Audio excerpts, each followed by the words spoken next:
Hello aspirant. आप लोगों ने कभी ना कभी किसी ना किसी टॉपर को ये कहते हुए ज़रूर सुना होगा कि कैसे उन्होंने पूरे का पूरे एनवायरनमेंट बस एक दिन में रिवाइज कर लिया था। तो क्या ये हमारे लिए भी पॉसिबल है कि हम इस तरीके से तैयारी करें कि पूरे का पूरा एनवायरनमेंट जो हो एक दिन में रिवाइज कर पाए? इस वीडियो में हम इसी बारे में बात करेंगे कि हम अपनी स्ट्रेटेजी कैसे बनाएं और नोट्स कैसे बनाएं ताकि हम फाइनल जो रिवीजन हो अपना, जो कि लास्ट मंथ में होगा, है ना, वो बस एक दिन में ख़त्म कर पाए। ठीक है, तो इस वीडियो में सबसे पहले हम बात करेंगे इम्पोर्टेंस ऑफ एनवायरनमेंट, कि एनवायरनमेंट पढ़ना हमारे लिए इम्पोर्टेंट क्यों है, इसका यूपीएससी के प्रीलिम्स में कितना वेटेज है एंड ऑल। उसके बाद हम पढ़ेंगे कि एनवायरनमेंट की पूरी किताब जो है, एनवायरनमेंट के लिए जो सोर्स यूज किया जाता है, एक ही सोर्स है जो कि मार्केट में लगभग सारे स्टूडेंट्स यूज करते हैं, वो है शंकर आईएएस। और शंकर आईएएस की बुक लगभग 500 पेजेस की है। तो क्या ये 500 के 500 पेज इंपॉर्टेंट हो जाते हैं, या फिर इन 500 पेजेस में से कुछ ही चैप्टर्स ऐसे हैं जहां से यूपीएससी क्वेश्चंस पूछता है? तो हम बात करेंगे कि शंकर आईएएस की बुक के अंदर कौन से चैप्टर्स इंपॉर्टेंट है या फिर कौन से टॉपिक्स इंपॉर्टेंट है, और उन टॉपिक्स के अंदर मैं आपको शंकर आईएएस की बुक खोल के उन टॉपिक्स के अंदर भी बताऊंगा कि उन टॉपिक्स के अंदर आपको क्या पढ़ना है। उन टॉपिक्स के अंदर भी आपको सारी चीज़ें नहीं पढ़नी, उस टॉपिक के अंदर भी कुछ ऐसे इंपॉर्टेंट चीज़ें होती हैं जहाँ से यूपीएससी हर साल क्वेश्चन बनाता है। उसके बाद हम पढ़ेंगे कि 7 दिन में अगर हमें एनवायरनमेंट को पढ़ के ख़त्म करना हो तो हम कौन से चैप्टर्स पढ़ें, किन चैप्टर्स को ज़्यादा प्रायोरिटी दें, किन चैप्टर्स को पहले पढ़ें ताकि वो चैप्टर्स पहले ख़त्म हो जाए और उनका बार बार रिवीजन हो सके, और किन चैप्टर्स को आखिरी में पढ़ें। ठीक है, और फाइनली हम बात करेंगे कि एक दिन में ये रिवाइज जितना भी हमने कुछ पढ़ा, एक दिन में फाइनल रिवीजन कैसे करें।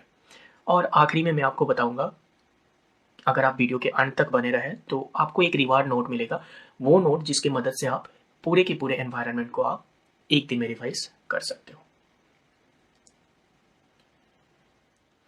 अब सबसे पहले बात कर लेते हैं इम्पोर्टेंस ऑफ एनवायरनमेंट। ये इम्पोर्टेंस होना चाहिए था, और ये है इकोनॉमी नहीं है, ये है एनवायरनमेंट। ठीक है, तो देख लेते हैं कि एनवायरनमेंट की इम्पोर्टेंस क्या है। पिछले कुछ सालों में एनवायरनमेंट से कितने क्वेश्चंस आए हैं? 2015 में एनवायरनमेंट से 13, 16 में 16, 17 में 14, 18 में 10, 19 में 20, फिर 20 में 13, 21 में 16, और फिर यहाँ 22 में 15। बट एनवायरनमेंट के जो क्वेश्चन होते हैं ना, उनको कुछ कुछ क्वेश्चन ऐसे होते हैं जिनको सेग्रीगेट करना मुश्किल हो जाता है कि ये क्वेश्चन एनवायरनमेंट का है या फिर ज्योग्राफी का है। ठीक है, नहीं तो आप ओवरऑल देखोगे कि एनवायरनमेंट से लगभग 19 से 20 सवाल आते हैं।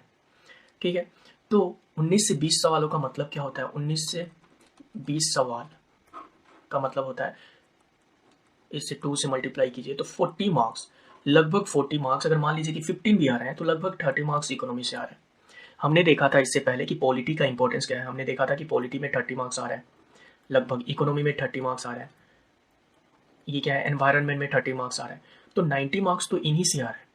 ठीक है, तो इस वजह से ये जो मेजर सब्जेक्ट्स हैं जिनसे 30 मार्क्स आते हैं, उनको एकदम अच्छे से करके जाना ताकि प्रीलिम्स आपका क्वालिफाई हो जाए, बहुत ही ज़रूरी होता है।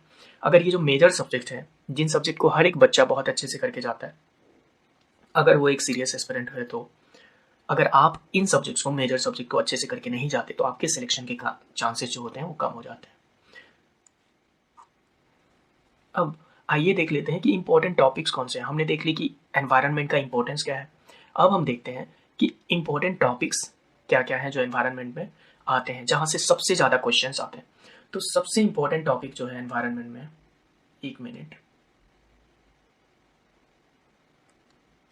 सबसे इंपॉर्टेंट टॉपिक जो है वो है international treaty, body and conventions. ठीक है, अगर आप शंकर आईएएस के लास्ट के कुछ चैप्टर खोलेंगे तो आप वहाँ पे पाएंगे कि इंटरनेशनल ट्रीटी, बॉडी और कन्वेंशन से हर साल 1 से 2 क्वेश्चन पूछे जाते हैं। सबसे ज़्यादा जो आज तक एनवायरनमेंट में क्वेश्चन पूछे गए हैं 2014 से लेके 22 तक, वो पूछे गए इंटरनेशनल ट्रीटी एंड कन्वेंशन से। जब ये इंटरनेशनल और ट्रीटी और कन्वेंशन आपका हो जाता है तो इसके बाद जो सेकेंड मोस्ट इंपॉर्टेंट टॉपिक है वो कौन सा है? वो है बायोडाइवर्सिटी। ठीक है, बायोडाइवर्सिटी के बाद पॉल्यूशन से काफ़ी सवाल आते हैं। ठीक है, और उसके बाद आप देख लें एग्रीकल्चर से, तो एग्रीकल्चर आप चाहें तो यहाँ एनवायरनमेंट में पढ़ सकते हैं, या फिर इसको जियोग्राफी में भी आप पढ़ सकते हैं। ठीक है, इकोलॉजी एंड कॉन्सेप्ट से सवाल आते हैं, प्रोटेक्टेड एरिया से सवाल आते हैं और क्लाइमेट चेंज से सवाल आता है। तो यहाँ से हमें पता चल गया कि ये मेजर थीम्स है, इन्हीं के हिसाब से हम अपना प्रायोरिटी डिसाइड करेंगे। कैसे? जैसे हमें पता है कि सबसे ज़्यादा सवाल यहाँ से आ रहा है इंटरनेशनल ट्रीटी बॉडी कन्वेंशन। तो जब भी हम एनवायरनमेंट को पढ़ना चालू करेंगे तो सबसे पहला चैप्टर जो हम पढ़ेंगे वो होगा ये। इससे क्या होगा कि इसके बाद हम जैसे अपने अगले दिन में जाएंगे, अगले दिन की पढ़ाई कर रहे होंगे, तो इस चैप्टर को हम रिवाइज कर सकते हैं। तो इससे क्या होगा, जो चैप्टर सबसे ज़्यादा इंपॉर्टेंट है जब तक हम एनवायरनमेंट पढ़ रहे होंगे उन 6-7 दिनों में इसका काफ़ी बार रिवीजन हो चुका होगा। ठीक है, अब मैं ले चलता हूँ आपको एनवायरनमेंट की बुक पे और वहाँ मैं बताऊंगा कि हर टॉपिक के अंदर आपको क्या क्या पढ़ना है और किन चीज़ों पे आपको फोकस देना है चैप्टर्स के अंदर। ये है एनवायरनमेंट का इंडेक्स। एनवायरनमेंट में टोटल 29 चैप्टर्स हैं, यानी कि आप एक दिन अगर 5 चैप्टर्स को भी टारगेट करते हो, ठीक है, तो आसानी से 6 दिन में आप 30 चैप्टर कर लोगे और एक दिन आपके पास बचेगा जहां आप मॉक्स वगैरह भी लगा सकते हैं। बट इसमें सारे चैप्टर उतने बड़े बड़े नहीं है ना, तो कुछ चैप्टर्स बहुत छोटे हैं जिन चैप्टर्स को आप कंबाइन कर सकते हो। ठीक है, और चैप्टर्स की प्रायोरिटी मैंने पहले ही बता दी है कि आपको चैप्टर्स कैसे चूज करने हैं। तो पहले दिन 5 चैप्टर, दूसरे दिन 5, तीसरे दिन 5, ऐसे करके आपको सारे चैप्टर्स पढ़ने। प्रायोरिटी कैसे सेट करोगे, इस स्लाइड से पहले मैंने आपको दिखाया था कि इंपॉर्टेंट टॉपिक्स कौन कौन से हैं। उन टॉपिक्स के हिसाब से आप प्रायोरिटी सेट कर लोगे कि पहले दिन मुझे ये पढ़ना है, फिर ये पढ़ना है, फिर ये पढ़ना है और फिर ये पढ़ना है। ठीक है, मैं आपको अगर बताऊं कि सबसे पहले आपको क्या स्टार्ट करना चाहिए, तो सबसे पहले जो लास्ट के चैप्टर्स हैं, लास्ट में चैप्टर्स हैं international organisation, treaties and all, treaties, bodies, उन सब चैप्टर्स को आपको सबसे पहले करना चाहिए क्योंकि उन सब चैप्टर्स से ही सबसे ज़्यादा सवाल आते हैं। ठीक है, अब पहला चैप्टर है इकोलॉजी। तो इकोलॉजी में आपको सब कुछ ही पढ़ना है। ठीक है, उसके बाद है फंक्शंस ऑफ एन इकोसिस्टम, जिसमें energy flow, food chain, web food, ecological pyramids, pollutants and trophic level, इसमें आ जाएगा bioaccumulation, biomagnification, biotic interaction, biogeochemical cycles, ecological succession. तो इस चैप्टर को भी आपको पूरा का पूरा पढ़ना है। ठीक है, थर्ड चैप्टर है टेरिस्टेरियल इकोसिस्टम। टेरिस्टेरियल इकोसिस्टम में आप देखोगे कि tundra region, forest ecosystem, Indian forest types, deforestation, यहाँ से सवाल नहीं पूछे जाते, तो इसको आप अभी के लिए स्किप कर दोगे। ठीक है, ग्रासलैंड इकोसिस्टम को पढ़ लोगे, डेजर्ट इकोसिस्टम को पढ़ लोगे, डेजर्ट में प्लांट्स कैसे होते हैं। डेजर्टिफिकेशन को पढ़ने की जरूरत नहीं है, बस आपको ये पता होना चाहिए कि डेजर्टिफिकेशन होता क्या है। इंडियन स्टेट ऑफ फॉरेस्ट 2017, ये भी पढ़ने की जरूरत नहीं है क्योंकि फॉरेस्ट रिपोर्ट 2022 जब आ चुका है तो 2017 का क्यों ही पढ़ेंगे। ठीक है, इसके बाद है नंबर 4 है इक्वेटिक इकोसिस्टम। इक्वेटिक इकोसिस्टम में सारे ही चैप्टर इंपॉर्टेंट है। ठीक है ना, हार्मफुल एल्गी ब्लूम क्या होता है, एस्चुअरीज क्या होते हैं, मैंग्रोव क्या होता है, कोरल रीफ क्या होता है, गवर्नमेंट मेजर्स क्या क्या लेती है प्रोटेक्ट करने के लिए, यहाँ कौन कौन से मेजर्स लिए हैं गवर्नमेंट ने, बस उन मेजर्स के अगर नाम भी याद है आपको या की पॉइंट्स भी याद है तो उतना काफी है। Coastal ecosystem, Ganga action plan, तो आपको चैप्टर 4 जो इक्वेटिक इकोसिस्टम है इसको भी पूरा का पूरा करना है। चैप्टर 5 है एनवायरनमेंट पॉल्यूशन। ठीक है, एनवायरनमेंट पॉल्यूशन में आपको पॉल्यूटेंट्स में एकदम डीप जाके पढ़ने की जरूरत नहीं है, आपको पता होना चाहिए कि पॉल्यूटेंट्स क्या होते हैं। जैसे कार्बन हो गया, मीथेन हो गया, ओजन हो गया। अगर ओजन लोअर एटमॉस्फेयर में है तो इसको पॉल्यूटेंट माना जाता है ना, पार्टिकुलेट मैटर हो गए। तो आपको पॉल्यूटेंट्स की लिस्ट बना लेनी है कि पॉल्यूटेंट्स में क्या क्या आता है और पॉल्यूटेंट्स में क्या क्या नहीं आता। एयर पॉल्यूशन बहुत बेसिक है, आपको पता होगा कि एयर पॉल्यूशन कैसे होता है, क्या होता है। तो ये सब टॉपिक इतने बेसिक है कि सबको पता होता है कि इन टॉपिक्स का मतलब क्या है, तो ये पढ़ने की जरूरत नहीं। रेडियो एक्टिव पॉल्यूशन आप पढ़ सकते हैं थोड़ी सी।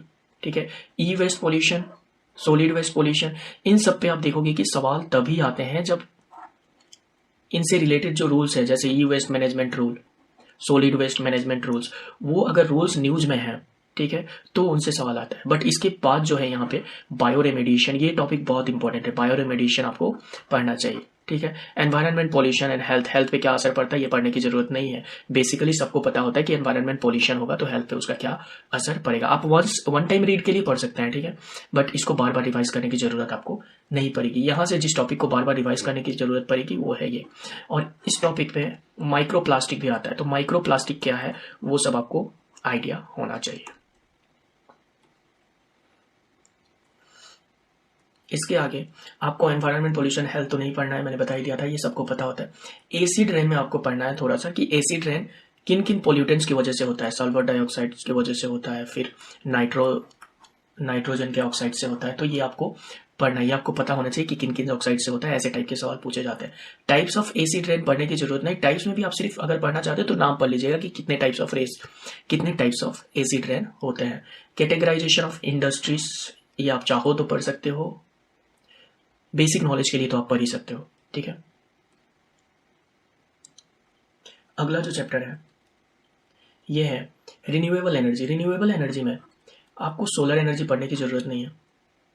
ये लुमिनेसेंट सोलर कॉन्ट्रास्ट, क्या ये कॉन्सेंट्रेटर्स, अगर ये आपको पता नहीं है क्या होता है तो ये आप जान लीजिएगा कि ये क्या होता है। विंड एनर्जी पढ़ने की जरूरत नहीं है। हाइड्रो पावर एनर्जी पढ़ने की जरूरत नहीं है। थर्मल एनर्जी भी पढ़ने की जरूरत नहीं है। बायोमास ये आप जरूर पढ़ लीजिएगा। कॉन्जनरेशन क्या होता है ये पढ़ लीजिएगा। वेस्ट टू एनर्जी ये कैसे किया जाता है, क्या किया जाता है, इसके अंदर बहुत सारे कॉन्सेप्ट आएंगे, ये पढ़ लीजिएगा। जियोथर्मल पढ़ने की जरूरत नहीं है और फ्यूल सेल्स पढ़ लीजिएगा, ठीक है। यहाँ ये सारे टॉपिक्स इसलिए पढ़ने की जरूरत नहीं है क्योंकि आपको ऑलरेडी पता होता है हाइड्रो पावर क्या है, विंड पावर क्या है, सोलर एनर्जी क्या होती है, ठीक है, जो आपने छोटे क्लासेस में पढ़े होंगे, बस वही चीज है। यहाँ से जो क्वेश्चन पूछे जाते हैं ना, जैसे सोलर एनर्जी में आपसे पूछ देगा कि गुजरात आगे है या आंध्र प्रदेश आगे है, इंस्टॉल्ड कैपेसिटी किस स्टेट की सबसे ज्यादा है। तो ऐसे आप सोलर एनर्जी का, जैसे सोलर एनर्जी में अगर गुजरात पहले तो गुजरात, फिर आंध्र प्रदेश, फिर उसके बाद महाराष्ट्र, जो भी आगे है, तो 2-3 स्टेट्स के, टॉप 3 स्टेट्स के आप कम से कम नाम ऐसे लिख लीजिएगा। सोलर के लिए भी, विंड के लिए भी, हाइड्रो के लिए भी और थर्मल एनर्जी के लिए भी, ठीक है। और इसके अलावा इन सब में, सोलर में, विंड में, हाइड्रो पावर में, इन सब में इंडिया की जो रैंकिंग है वो 4th है, ठीक है। तो आपको ये याद होना चाहिए।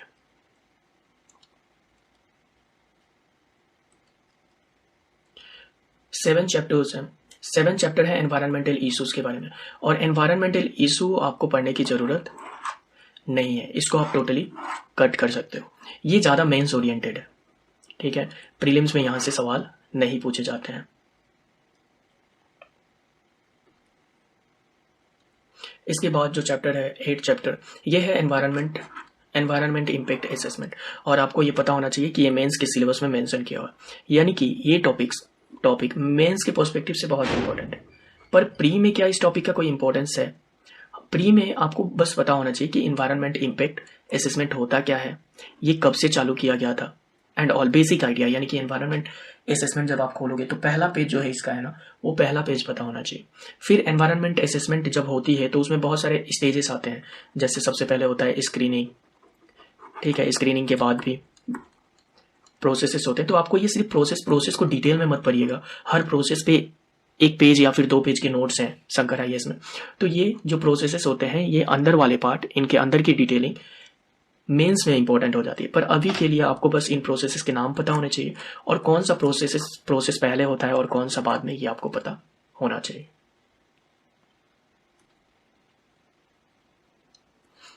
इसके बाद बायोडाइवर्सिटी में ये बायोडाइवर्सिटी आपको पढ़ने की जरूरत है। रेड डेटा बुक के अंदर आपको डिटेलिंग नहीं करनी। रेड डेटा बुक में क्या होता है, क्रिटिकली एंडेंजर्ड स्पीसीज से कोई, उसके बाद एंडेंजर्ड आता है।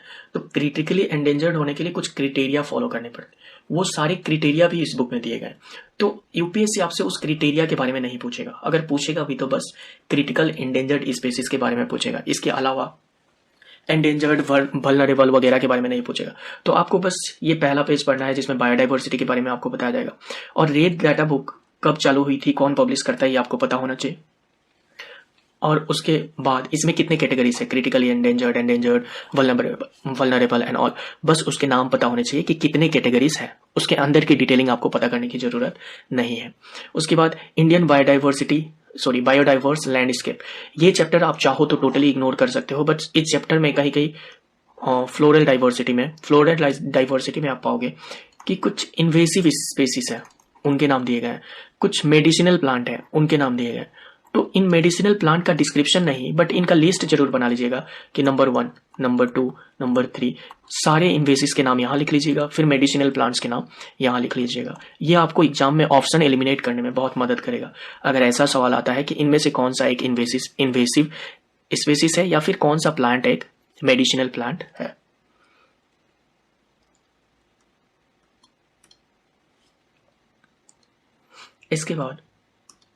इसके बाद है चैप्टर 11 जो कि है शेड्यूल एनिमल्स ऑफ WPA। यहाँ बहुत सारे एनिमल्स की लिस्ट दी गए हैं। इन लिस्ट को आप इग्नोर कर सकते हो क्योंकि इन लिस्ट से कोई सवाल नहीं आने वाला। अगर सवाल आता है तो वैसे ही स्पेसिस से आता है जो कि रिसेंटली न्यूज में रहे हों, ठीक है। इसके बाद चैप्टर नंबर 12 है डाइवर्सिटी ऑफ इंडिया। मैमल्स जो हैं, क्रिटिकली एंडेंजर्ड मैमल्स के बारे में बताया गया है, मेराइन मैमल्स के बारे में बताया गया है और फ्यू एक्सेप्शंस। यहाँ तक आप इसको पढ़ लीजिएगा। बर्ड्स क्रिटिकली एंडेंजर्ड हैं, इनको पढ़ने की जरूरत नहीं। अगर बर्ड्स भी न्यूज में हैं तो ही उनसे सवाल पूछे जाते हैं। कोरल यूपीएससी का सबसे फेवरेट टॉपिक है एनवायरनमेंट में, तो कोरल से सवाल आने के चांसेस बढ़ जाते हैं। Bird migration, wild life diseases के बारे में आप पढ़ सकते हैं थोड़ा सा। उसके बाद मैन एनिमल कॉन्फ्लिक्ट, ये सब पढ़ने की जरूरत नहीं है।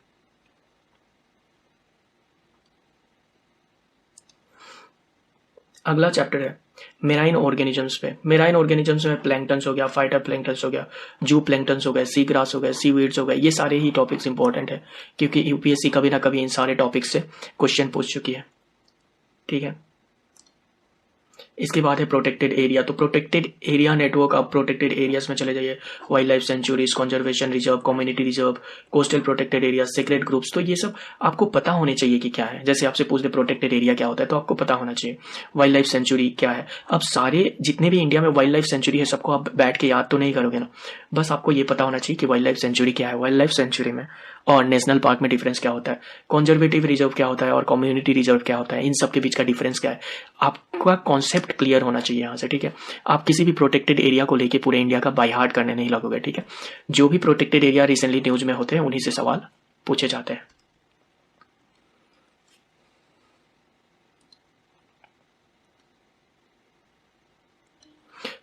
अगला जो चैप्टर है कंजर्वेटिव एफर्ट्स पे है। तो कंजर्वेटिव एफर्ट्स पे प्रोजेक्ट टाइगर कब लॉन्च हुआ था, Project Lion, Project Elephant, Project Vulture, सबके बारे में दिया गया।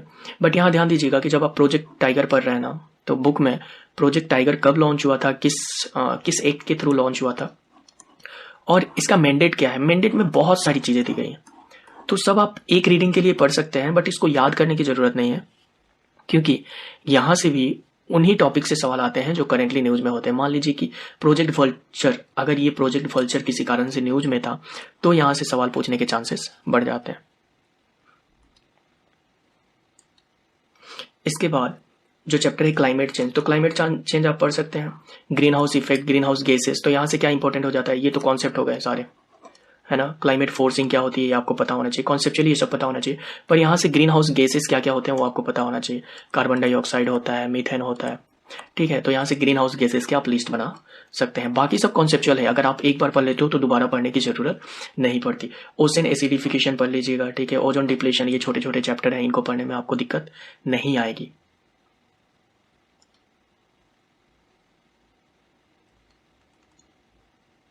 इसके बाद जो चैप्टर है ये है impact of climate change and India. तो अगर क्लाइमेट चेंज होता है तो एग्रीकल्चर पे क्या इम्पैक्ट पड़ेगा, फूड सिक्योरिटी पे क्या इम्पैक्ट पड़ेगा, ये इम्पैक्ट की बात हो रही है, ठीक है। तो यहाँ कोई भी आप देखोगे कि फैक्चुअल चीजें नहीं है यहाँ पे, ये मेंस के पर्सपेक्टिव से बहुत इंपॉर्टेंट है पर प्री के पर्सपेक्टिव से बिल्कुल नहीं, तो इसको आप अभी के लिए स्किप कर सकते हैं। इसके बाद जस्ट ए मिनट, अब चैप्टर 21 है मिटिगेशन। मिटिगेशन में देखिए कार्बन सिक्वेस्ट्रेशन क्या होता है ये आपको पता होना चाहिए और इसके तरीके क्या होते हैं, किस किस तरीकों से कार्बन को सिक्वेस्ट्रेट किया जाता है, ठीक है। उसके बाद कार्बन सिंक क्या होता है, कार्बन क्रेडिट क्या होता है, कार्बन ऑफसेटिंग क्या होता है, कार्बन टैक्स क्या होता है, जियो इंजीनियरिंग क्या होती है। तो ये सब कॉन्सेप्ट हैं और ये सब कॉन्सेप्ट आपको पता होने चाहिए क्योंकि इनसे हर साल आप देखोगे सवाल पूछे जा रहे हैं, ठीक है। इंडिया एंड क्लाइमेट चेंज में मैं बोलूंगा कि ये सब क्या है, इंडिया क्लाइमेट चेंज के संदर्भ में कौन कौन से स्टेप्स ले रहा है, उसकी पोजीशन क्या है, उसके बारे में बताया गया। तो ये भी जितना करंट आप पढ़ेंगे उतना ज्यादा बेटर रहेगा, ठीक है। तो यहां से ये आपको पढ़ने की जरूरत नहीं है। अब यहां से जो चैप्टर चालू हो रहे हैं, ठीक है, ये है क्लाइमेट चेंज ऑर्गेनाइजेशन, जैसे कि UNFCCC हो गया, क्योटो प्रोटोकॉल हो गया, बाली मीट हो गया, COP25 हो गया, COP26 हो गया, सॉरी COP15 तो यहां से आपको ये सारी चीजें पता होनी चाहिए, ठीक है। इस चैप्टर को आप बहुत अच्छे से कर लोगे क्योंकि क्लाइमेट चेंज से क्वेश्चन पूछे जाते हैं और पूछे जाएंगे, ठीक है। और क्लाइमेट चेंज के बाद जितने भी चैप्टर्स हैं, इसके बाद भी अगर आपको मैं चैप्टर्स दिखा दूं तो देख लीजिए, ये सारे एनवायरमेंटल ऑर्गेनाइजेशन हो गया, ठीक है, ये तो ऐसे नहीं हो रहा,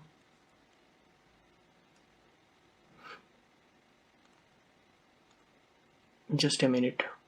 क्लाइमेट चेंज ये सब तो हमने देख लिया था, मिटिगेशन स्ट्रेटेजी क्लाइमेट चेंज वगैरह।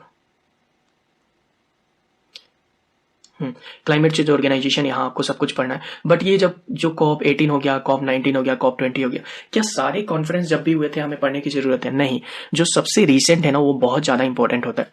और ये जो पुराने हो चुके हैं, अगर इनमें कुछ एक इंपॉर्टेंट डिसीजन लिया गया है, ठीक है, तो वो कॉप इंपॉर्टेंट हो जाता है। तो उसको आप मार्क कर लोगे कि जैसे कॉप 16 है, तो कॉप 16 में कोई एक इंपॉर्टेंट डिसीजन लिया गया होगा, राइट? तो उस डिसीजन के बारे में आपको पता होना चाहिए, तो वैसे आप नोट बना लोगे।